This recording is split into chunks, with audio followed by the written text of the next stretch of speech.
Hey everybody, welcome to Mental Health Importance. In this video, I will show you why social media is making us all unhappy and how we can be better off without it. Hi, my name is Matt, and I've been thinking a lot about this topic lately. Now, don't get me wrong, social media has its benefits, but it also has some negative impacts on our mental health that we need to talk about. So let's dive in. This video will explore these topics in depth and offer tips for better mental health care with social media usage. It's no secret that social media has drastically changed the way people interact. It seems that everyone is connected to their friends, family, and coworkers daily, either through texting or posting statuses online. Social media platforms are a way to stay in touch with friends, family, and loved ones. However, it can also be an addiction that takes over your life if not used properly. Today's world is becoming increasingly social media dependent. Many people rely on Facebook or Twitter for communication purposes instead of talking face-to-face when communicating with others who live far away from each other. This situation may lead one into feeling isolated because these days everyone has their device, which makes them feel alone rather than having company at home during lonely hours spent scrolling through all those messages. Social media can be both a blessing and a curse. Originally designed to make our lives easier, it has become more than that, with the rise of social networking sites like Facebook, where you can keep in touch with friends and see what they're doing at any given moment. Also, social media can negatively impact mental health for many reasons, including but not limited to cyberbullying, addiction, and self-editing of posts based on how others perceive them. As we stated before, social media can be bad for your mental health. But what is it exactly, and why does it matter? Recently, experts weighed in on the role that platforms like Facebook or Twitter play in exacerbating these concerns.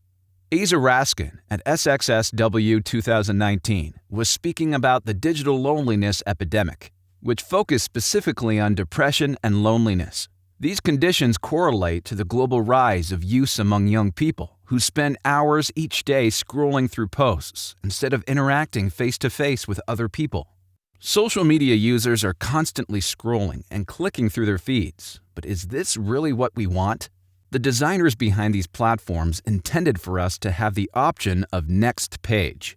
Yet now that mental health concerns are associated with social networks, we all agree on one thing: good design needs humanity too. Experts have called attention to a recent trend in which the algorithms behind social media platforms may be influencing people towards extremism and hate.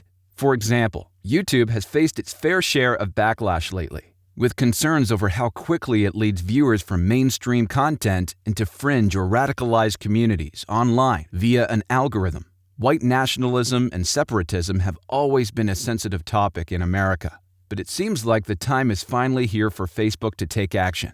The social media giant recently announced that they would be banning any content related to white supremacist ideology from their platforms as of August 16, 2019. Social life is one of the essential things in your day-to-day, and it can make all the difference when you're feeling down. Being connected to others helps us feel less lonely while also boosting self-esteem, which has been shown to reduce symptoms like depression by up to 40%. Social connections are vital that ordinary people who have more robust networks experience better mental health over time. The benefits don't just stop at improving moods either. These strong ties may even increase longevity because they protect against stress or anxiety-related illness. Social media is a waste of time if you spend hours on it and feel sad, unhappy, or frustrated. Unfortunately, the more we use social platforms, the less happy our lives become with all this scrolling through feeds, leading to feelings like sadness, dissatisfaction, and frustration. These negative emotions may impact other areas, such as work productivity at home and responsibilities. So instead, take a break from your screen every day. With the rise of social media, it's easy to get caught up in your feeds and miss out on life. Some people fear missing something exciting happening around them. In contrast, others are afraid that they'll be left behind if someone else has an update or event that catches everyone's attention first. However, no matter what reason you have for checking your Facebook or Twitter multiple times throughout each day, this can cause FOMO, fear of missing opportunity, which causes many users to over-rely heavily on these platforms.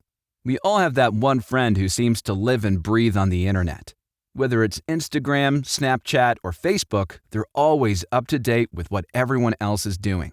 But do you know why we turn so often when in social situations? It turns out there might be an easier way. Eye contact can help ease anxiety symptoms such as worry, sadness, or loneliness. And don't forget about how much more effective this form of communication feels. So the next time your nerves get the best of you at a party, instead of reaching for a smartphone, try making direct eye contact with those around you. What's the point of using social media if you're not connecting with anyone? It feels like we spend so much time alone on our screens that it has become a part of who we are. It can be tough to make friends or find love in this day and age, but at least there's always Facebook. But is your use becoming unhealthy? The impact from particular pastimes may have implications for other aspects of life, such as moods. A recent study found that the most popular way to express boredom is through social media use, with 1 in 5 people admitting they turn online for entertainment. So if you're bored and lonely but still using your phone or laptop instead of going outside, then it might be time for a change. Social media has become so prevalent in our lives today that we can't go anywhere without being aware of what other people are doing, which means there will always be some influence on us no matter where we roam. Social media may be harming your mental health, as it can cause you to spend more time on these platforms than with real-world friends. Using social media has become a substitute for many aspects of our offline lives. Social media is usually an addictive form of entertainment that provides us with the opportunity to connect and share our lives. However, it may be harming your mental health if you're constantly scrolling through social feeds while neglecting self-reflection. This behavior can lead to depression because there isn't enough room inside themselves anymore.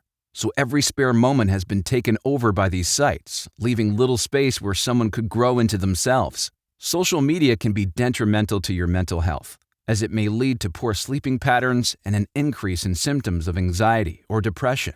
Social media also causes people who suffer from these conditions to feel worse after using the technology. So it's important not to let this affect our daily lives.